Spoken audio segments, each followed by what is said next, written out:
Welcome to the pages of the Mystic Scribe. Here's where the shadows speak and the past refuses to stay buried. I'm Mystic, and I'm your guide through tales of ghosts, cures, and forgotten horrors. Come on in, have a seat, don't be afraid, let's begin. Hi, welcome. This is Mystic, and thank you for dropping in and spending a little time with me. As many of you know, I am a writer, and I spend a lot of time researching to build my own worlds in the field of horror and science fiction. And I often stumble into kind of creepy, fun stories in the history of our world that fascinate me. So I've decided to just start telling stories about them. So this is the first episode, and I wanted to pick something really interesting to start off with. So today we're going to talk about the Bell Witch haunting. Before we get started, I want to talk about the sponsor, and today's sponsor is dōTERRA oils. So for those of you who enjoy having beautiful essential oils around your home to support cleanliness or to support an uplifted spirit, or for those of you who even bring in wonderful rituals and meditation and clearing, as a writer, I do have a lot of writing rituals that I engage in terms of grounding myself and allowing things to release so that I can write. And I love having scents like lemon, frankincense, lavender to kind of help facilitate the experience. I love dōTERRA oils. They're natural. Some of them are even digestible. They help set the mood for me. I've been using oils for many years, and I have been using dōTERRA oils for more years than I care to admit. So if you're interested in exploring how oils can benefit your process, I am happy to have that conversation with you. I'm going to link below in the description where you can get some information or where you can get the oils. This month's feature oils are lavender, frankincense, and lemon. So more information to come. So let's get back to story time. Sit back. Let's step into the shadows together. Tonight's story takes us to the early 1800s, to a quiet farming community of Adams, Tennessee, a place where the nights were still, the air heavy with the scent of the river, and where one family's name would be forever etched into American folklore. This, my friend, is the tale of the Bell Witch. In the summer of 1817, Farmer John Bell spotted something strange at the edge of his cornfield. It was an animal, but it wasn't like any animal he had ever seen.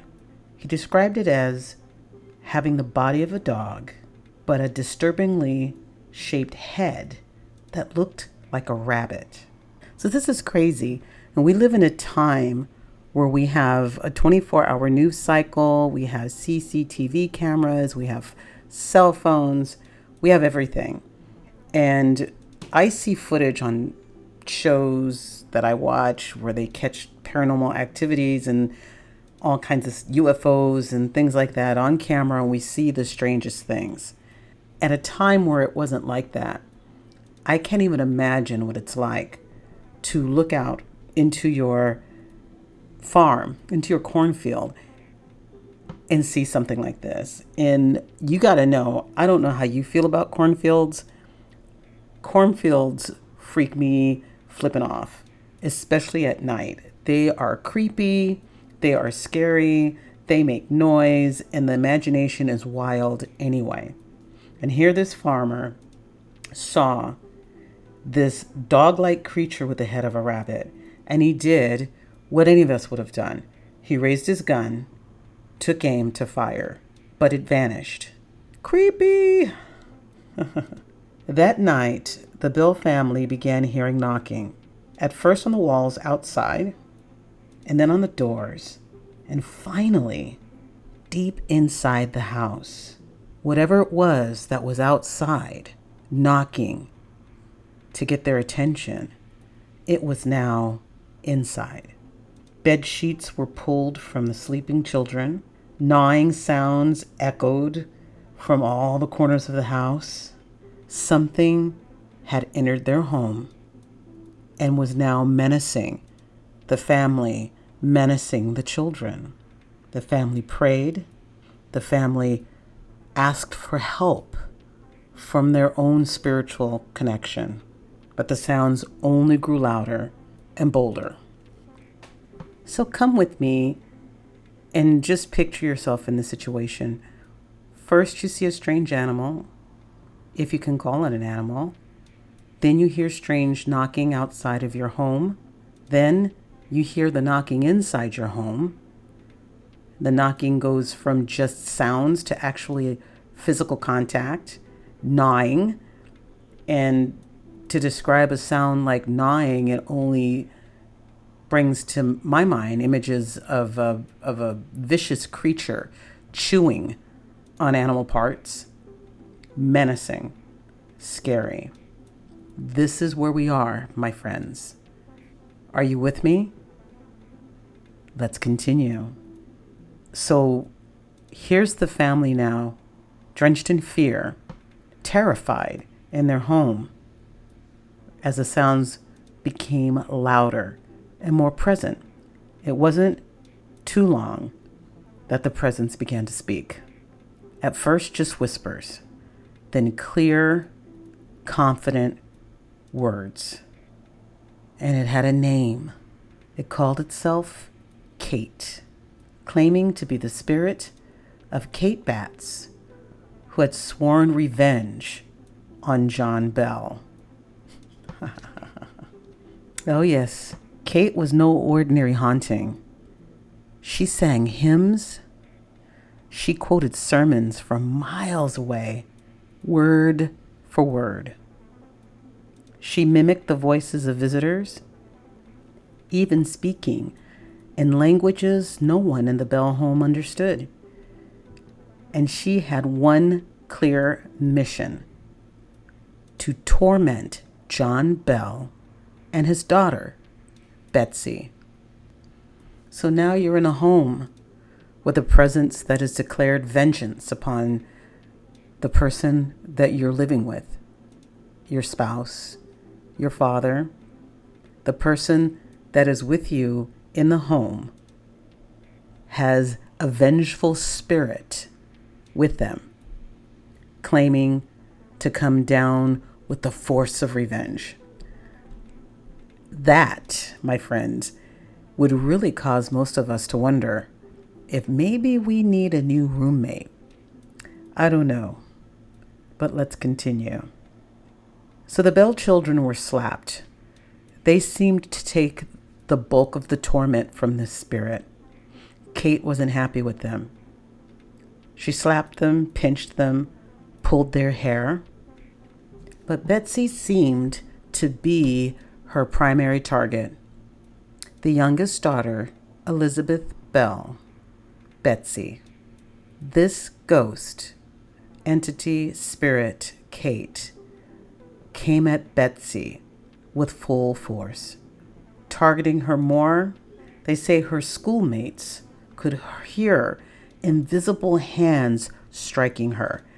That is insane, where you can not only see the evidence of physical abuse from a detached spirit, but you can hear the hands. As a child going to school, I can't even imagine what that must have been like for her to be around her friends. They probably stayed away from her. They may have even bullied her. We don't even know. Or maybe we do. I might have to dig a little more into this to find out a little more about that. But the neighbors began to visit the Bell home because they wanted to witness the phenomenon for themselves. So it became a place to go to see the freak show. And many people came to visit, dropped by, and many people did witness some of the horrifying activity in the home.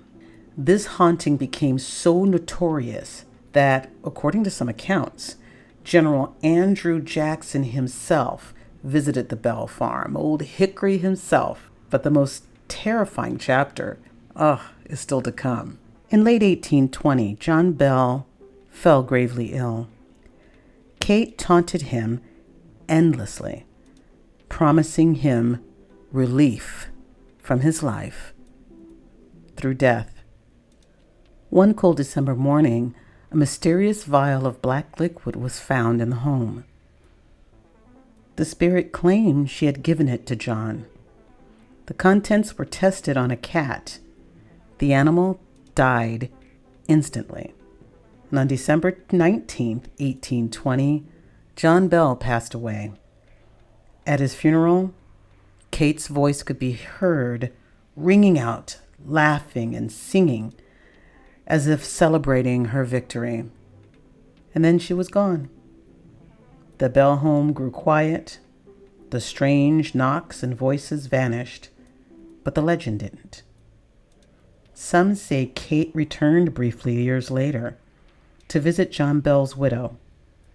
Others believe she never left at all, only waiting, watching, choosing her next victim. And what about Betsy? Whatever happened to her? Well, as I said, she was 12 years old when the hauntings began in 1817. And as we covered, her father passed in 1820. She still had the memories and the trauma of being the primary target of the Bell Witch, from the attacks and the public humiliation. It is believed that her spirit haunted her through her adult life and even taunted her about her engagement to a local man named Joshua Gardner. She eventually broke off that engagement. Allegedly, it's said it's because of the witch's torment. Allegedly. So one can ask, was it really the torment? Was the Bell Witch to blame? Or was it the trauma? Was Betsy never really set up to have kind of a normal life after having so many strange paranormal things happen to her as a child? Or did she just decide she didn't want to be with Joshua anymore and chose to blame the Bell Witch? Interesting. You tell me, what do you think? Well, that's just a brief story about the Bell Witch. Maybe I'll dig a little bit more into this one because I'm very, very, very fascinated by this story. And I hope you enjoyed it. And if there's anything else you'd like me to look into, drop a comment and let me know. Make sure you subscribe, hit that like button, and tell me, answer this one question for me. Would you open the door if you heard a knock? And if you said, "Who's there?" and the woman behind the door said, "It's me, Kate," would you let her in? Think about that while you're walking through the cornfield at night. Good night. Thank you for visiting. I'm Mystic, and I'll see you in the shadows. Bye-bye.